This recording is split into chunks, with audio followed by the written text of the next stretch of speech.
마침내 한국이 날카로운 복수의 칼날을 빼들자 캄보디아 전역이 격렬하게 요동치기 시작했습니다. 마치 강력한 경랑 앞에서 모래성이 무너지듯 한국의 단호하고 압도적인 공세에 캄보디아가 속수무책으로 무너지고 있다는 냉혹한 분석까지 흘러나오고 있습니다. 그동안 온갖 꼼수와 기만적인 태도로 상황을 회피하고 심지어 피해자 코스프레까지 서슴지 않았던 캄보디아 정부는 한국이 던진 지배적인 충격파 앞에서 당혹감을 감추지 못하고 허둥대고 있는 실정입니다. 오랜 세월 동안 수많은 큰 국가의 국민들이 캄보디아에 근거지를 둔 범죄 조직들로부터 막대한 피해를 호소했지만 어느 국가도 한국처럼 전면에 나서서 과감하게 행동하지 않았습니다. 그러나 지금 대한민국이 직접 움직이자 오랫동안 고통받아온 각국 국민들은 한국 정부의 신속하고도 결단력 있는 조치에 아낌없는 찬사를 보내며 박수갈채를 쏟아내고 있습니다. 특히 K-팝과 K-드라마의 열렬한 팬이 많은 동남아시아 지역에서는 진정 한국이 현실 속에서 극적인 드라마를 써내려가고 있다는 감탄 섞인 평가까지 나오고 있을 정도입니다. 이번 사태의 중심에는 김진아 외교부 2차관이 이끄는 정부 합동대응팀의 현지 급파가 있었습니다. 이 소식은 곧바로 동남아시아 국가들의 주요 뉴스 헤드라인을 장식하며 전 세계의 이목을 집중시켰습니다. 김진아 차관이 캄보디아 총리와 회동한 직후 악명 높은 범죄의 조직의 본거지를 급습했던 상황이 상세히 설명되면서 현지 언론에서는 놀라운 장면들이 언급되었습니다. 특히 한국 특수요원들이 전격적인 작전을 수행하는 과정에서 그 범죄자들이 혼비백산하여 도주하는 긴박한 순간이 포착되기도 했습니다. 이들이 자칭 스캐머 건물이라 불리던 현장에 내려섰을 때 현장은 이미 아수라장이었습니다. 특수요원들의 발자국이 닿기도 전에 범죄자들은 흔적도 없이 도주했으며 현장에는 그들이 급히 도망치며 버리고 간 물건들만이 널브러져 있었습니다. 현장에서 발견된 것은 먹다 남은 컵라면 용기, 마시다 버린 생수병, 그리고 급하게 버려진 전선 더미들이었습니다. 이처럼 콜센터의 흔적은 사라졌지만 그들이 얼마나 촉박한 순간에 도피했는지 알 수 있는 생생한 잔해만이 남아 있었습니다. 태국 채널의 19일자 뉴스에서는 한국 시아누크빌 전면 조사 착수, 캄보디아 전역에 경고 확산 이라는 자극적인 제목의 방송이 보도되었습니다. 일각에서는 캄보디아 정부가 가장 두려워하는 것은 군대 파견이 아니라 자신들의 추악한 실체가 전 세계 만천에 드러나는 것이라고 진단해서 했는데 바로 지금 한국이 그 작업을 정면으로 수행하고 있는 것입니다. 놀랍게도 불법 스캐머 콜센터에 종사하던 한국 국적자들은 곧바로 본국으로 송환 조치되었습니다. 이는 한국과 캄보디아가 공동으로 합의한 조치 중 하나이며 한국 정부가 얼마나 빠르고 단호하게 행동하고 있는지를 보여주는 단적인 예시로 국제사회는 이 모든 상황을 예의주시하고 있습니다. 한국 언론은 여기서 멈추지 않았습니다. 특히 시아누크빌을 비롯한 스캐머 기지에 대한 집중적인 폭로 보도가 쏟아져 나왔습니다. 한국의 기자들은 직접 현장으로 침투하여 취재했으며 범죄 현장을 잠입하여 사진을 찍고 모든 단계를 낱낱이 공개했습니다. 이는 한국이 얼마나 진정성을 가지고 이 사태를 다루고 있는지 여실히 증명합니다. SBS 채널에서 어젯밤 보도한 내용에 따르면 현장 기자 차우진은 며칠 전 한국 특수팀과 동행하여 캄보디아 현지에 도착했습니다. 그의 임무는 캄보디아에 억류된 한국인을 구출하고 잔혹하게 살해당한 한국인 유학생의 사건을 심층적으로 취재하는 것이었습니다.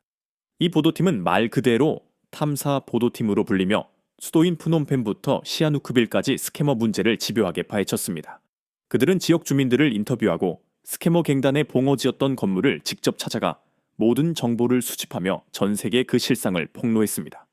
전 세계를 강타한 K-팝, K-드라마, K-영화 등의 파급력에서 이미 최고 수준에 도달한 한국의 미디어가 이 같은 탐사 보도나 범죄 실체 폭로에서도 엄청난 영향력을 발휘하고 있다는 평가가 쏟아지고 있습니다. 이처럼 언론이 강력한 조명탄을 쏘아 올린 가운데 한국 정부는 국가 차원에서 취할 수 있는 가장 강력한 조치가 무엇인지를 명확하게 보여주기 시작했습니다. 지난 19일 한국 정부는 캄보디아 범죄 조직의 범죄 수익을 국내로 환수하겠다는 계획을 발표했음보다 서업 한태대에 별했습니다. 법무부는 외교부를 통해 캄보디아 당국의 피해자와 피해액을 명시하고 캄보디아 당국의 수사와 환수 절차를 거쳐 그 자금을 국내로 회수해 올 것임을 천명했습니다. 더 나아가 금융위원회 산하금융정보분석원은 캄보디아 범죄 관련자들을 금융거래 제한 대상자로 지정하는 방안을 검토 중입니다. 이들이 제한 대상자로 지정되면 금융위의 사전 허가 없이는 금융, 부동산, 채권 등 어떠한 재산 거래도 할 수 없게 되어 사실상 자금이 완전히 동결되는 것입니다. 강력한 제재 대상으로 캄보디아 프놈펜의 프린스 그룹과 금융 서비스 기업인 후영 그룹이 지목되고 있습니다.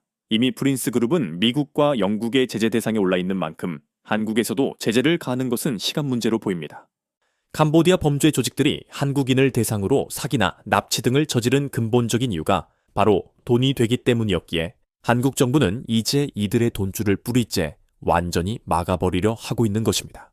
사실 1년 전 한국 경찰청 대표단이 캄보디아를 방문했을 때 코리안 데스크 설치를 제안했으나 캄보디아 정부는 이를 단호하게 거부했음이 뒤늦게 밝혀졌습니다. 최근 정부 합동 대응팀의 방문 이후에도 코리안 데스크 설치가 무산되었다는 관측이 나왔는데 이는 캄보디아 경찰이 수사 권한 등의 부담을 느껴 설치를 완강하게 거부하고 있기 때문입니다. 캄보디아 측은 자신들 역시 피해자라고 주장하면서도 한국과 공동으로 수사하는 것에 부담을 느끼고 있습니다. 이에 한국은 더욱 강력한 압박을 가하고 있습니다. 그리고 한국은 캄보디아 정부를 경악하게 할 만한 또 다른 초강력 조치를 취했습니다. 태국 PPTV는 19일 아서스 한국 사기 사건 속 캄보디아와 물관리 협력 중단 감어이라는 제목으로 이 소식을 보도했습니다. 한국의 과학기술정책연구원 STPI-은 캄보디아의 물관리 및 개발 협력 프로젝트를 정역적으로 중단한다고 공식 발표했습니다. 이 프로젝트는 본래 UN 개발계획 UNDP과 한국 정부가 주도하여 기후변화와 자연재해에 영향을 받는 메콩강 유역지역 주민들의 삶의 질을 향상시키는 것을 목표로 했습니다. 이 프로젝트는 캄보디아를 포함해 태국, 베트남, 라오스 등 여러 나라가 참여하고 있었으며 STPI는 과거 한국 기업들과 함께 신재생 에너지를 활용한 물 공급 인프라 모델을 캄보디아에 구축하는 시범 사업까지 진행한 바 있습니다. 그러나 STPI는 최근 성명을 통해 캄보디아 당국에 대한 프로젝트 인계식을 기한 없이 연기한다고 밝혔습니다. 이와 유사한 성격의 다른 국가들, 태국, 라오스 등 과의 프로젝트는 정상적으로 진행되는 것과는 대조적인 조치였습니다. 많은 전문가들은 한국이 주도하는 다른 캄보디아 프로젝트들 역시 비슷한 방식으로 중단되거나 영향을 받을 것이라고 내다보고 있습니다. 2020년 기준으로 캄보디아 가정 중 단 27%만이 안전한 물을 공급받고 있을 만큼 물 공급 인프라가 취약하여 한국의 도움이 절실한 상황에서 한국이 이를 중단한 것은 그들의 단호한 의지를 극명하게 보여줍니다. 이러한 한국의 조치를 지켜본 태국 인권운동가들은 분노한 한국의 행동에 캄보디아 국민들은 공부할 권리가 있고 물과 전기를 사용할 권리가 있다. 한국은 모든 것을 차단하기 시작했다고 우려를 표하기도 했습니다. 하지만 동시에 태국 누리꾼들은 이렇게 단호하게 행동해야 한다. 사기꾼들이 활개치는 형편없는 나라처럼 굴면 안 된다. 한국은 진짜 대단하다. 전 세계가 인정하는 실력파다. 라며 한국의 강력한 대응을 높이 평가했습니다. 이번 기회에 한국 정부는 캄보디아 내 한국인들을 구출하는 것을 넘어 앞으로 이러한 범죄 조직들이 절대로 활동할 수 없도록 뿌리를 뽑아내려 하고 있습니다. 나아가 이 범죄 조직들을 비호하고 비협조적인 태도를 보이는 캄보디아 정부에게도 따끔한 훈계를 하려 하고 있습니다. 태국 PPTV는 태국에서 한국에 대해 가장 정통한 전문가로 꼽히는 파이븐 파피타센 한국학센터 소장을 인터뷰했음 하삼을 설타를 파이븐 박사는 한국이 분노하면 캄보디아는 살아남기 어려울 것이라며 심각성을 경고했습니다. 일부에서는 한국이 군대 투입까지 거론하는 것이 아니냐는 극단적인 전망까지 나왔습니다. 이에 대해 파이븐 박사는 군대 투입은 최악의 상황을 가정한 극한의 발언일 수 있지만 만약 한국이 만족할 만한 진정성이 없거나 캄보디아가 계속해서 비협조적으로 나온다면 군사적 조치까지도 배제할 수 없는 상황이 될 것이라고 분석했습니다. 캄보디아는 현재 피해자 가족의 항의를 받은 적이 없다며 시간을 벌고 문제를 사법 절차로 끌고 가려고 시도하고 있습니다. 하지만 한국이 진정으로 원하는 것은 단순히 몇 명의 범죄자를 체포하는 것이 아닙니다. 한국은 캄보디아 정부가 스캐머 문제에 대해 어떤 단호한 입장을 취하고 있는지, 그리고 앞으로 자국민을 보호하기 위해 어떤 정책을 펼칠 것인지를 명확하게 요구하고 있습니다. 만약 캄보디아가 계속해서 불성실하고 비협조적인 태도를 보인다면 한국의 원조와 투자는 중단되거나 다른 국가로 옮겨갈 수 있습니다. 한국은 아세안 지역에서 베트남에 가장 많이 투자하고 있으며 태국 등 모든 국가와 좋은 관계를 유지하고 있습니다. 만약 캄보디아가 한국과 관계에 문제가 생긴다면 한국은 태국이나 베트남, 심지어 라오스의 지도자들과 협력하여 캄보디아를 외교적으로 포위할 수 있는 강력한 영향력을 가지고 있습니다. 만약 한국이 군사적 조치까지 고려할 정도로 사태가 격앙된다면 캄보디아는 절대로 빠져나가기 어려울 것이며 현재처럼 미온적인 태도를 취하는 것이 불가능해질 것입니다. 게다가 한국은 정치적으로는 미국의 영향을 받지만 경제적으로는 중국과도 긴밀한 관계를 유지하는 독특한 위치에 있어 어떤 한쪽에 치우치지 않는 폭넓은 동맹 관계를 자랑합니다. 북한을 제외한 전 세계가 한국의 잠재적 협력 대상인 것입니다.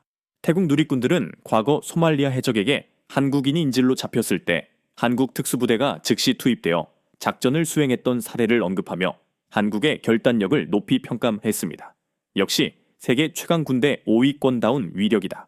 게다가 정보기관 수준도 세계 상위권이라 캄보디아 쪽 사정은 속속들이 다 알고 있을 것이다. 정말 대단하다라는 찬사가 이어졌습니다. 이번 사태는 단순한 외교 분쟁을 넘어 한 국가가 자국민 보호를 위해 경제적, 외교적, 심지어 군사적 위협까지 동원할 수 있는 결정적인 의지를 전 세계에 과시한 사건으로 기록될 것입니다. 한국의 이번 조치는 마치 잘 조율된 오케스트라처럼 금융제재, 개발협력 중단, 그리고 특수요원 투입이라는 세 박자가 완벽하게 맞아떨어진 정의로운 응징의 서막을 알리는 듯합니다. 이처럼 국제범죄 조직에 대한 한국의 강경 대응이 가져올 다음 파장은 무엇일까요? 여러분의 의견을 댓글로 남겨주시고 좋아요와 구독을 통해 이 드라마 같은 현실을 함께 지켜봐 주세요.